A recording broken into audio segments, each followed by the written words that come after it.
Okay. I always start these videos with the word okay, and I'm also running out of titles for these things. Still more substitution examples. Let's try the integral of sine of x times cosine of x dx. And please, please, please, remember, if you want to take the derivative of two things multiplied together, you have to use the product rule. And it's not just the derivative of one times the derivative of the other, and therefore you can't just integrate sine, integrate cosine, and be done with it. However, here is a cool trick. You can say u equals sine of x because du is cosine of x dx. Ha ha! It is right there, cosine of x dx. And so this turns into the integral of u du, which is u squared over 2 plus c, and u is the sine of x, so it's 1/2 sine squared of x plus c. But what would happen if you were walking along and you said integral of sine of x cosine of x dx, and you said, how was I supposed to know to set u equal to the sine? What if I set my u equal to the cosine of x? Is anything wrong with that? Well, du is negative sine of x dx. Well, I don't have negative sine of x, I've got regular sine of x. Multiply both sides by -1. Negative du is sine of x dx. And that sine of x dx is sine of x dx right there.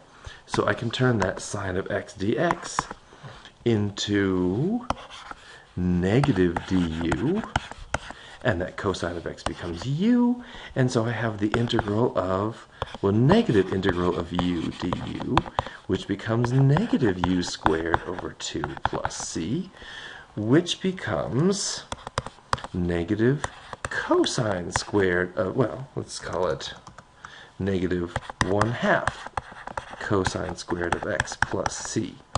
And then you say, here's someone looking at this one thinking, and then looking at this one thinking, wait a second, how can we get these two totally different answers? And the answer is, these are the same.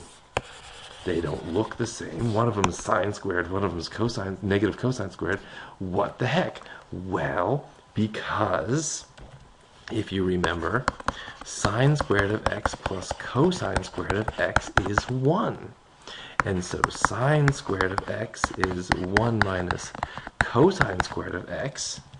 And so that means that positive 1/2 sine squared of x plus c is 1/2 of 1 minus cosine squared of x plus c, which is 1/2 minus 1/2 cosine squared of x plus c.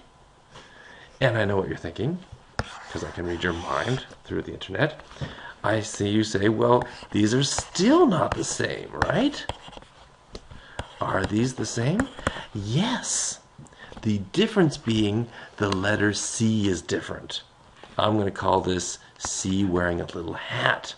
You see, because if this is negative 1/2 cosine squared of x plus 1/2 plus c wearing a little hat, then 1/2 plus c wearing a little hat is regular c. In other words, what is it? C wearing a hat is 1/2 less than c.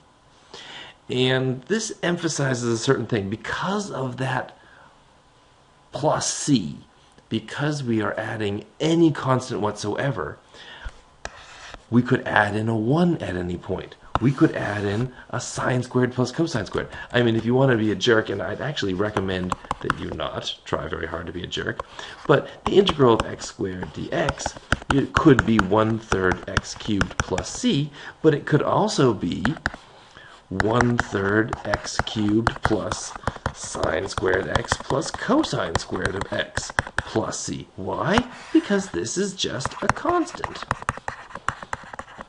Who said you had to call it c? You could call it k, you could call it n, you could call it 1/2 of n, you could call it n cubed, you could call it all kinds of crazy things. You know, what is it? Tradition, we call it c. But, you know, this is just 1. So it's a constant. And it's one of those things. Oh, how old's your kid? Oh, he just turned sine squared plus cosine squared today.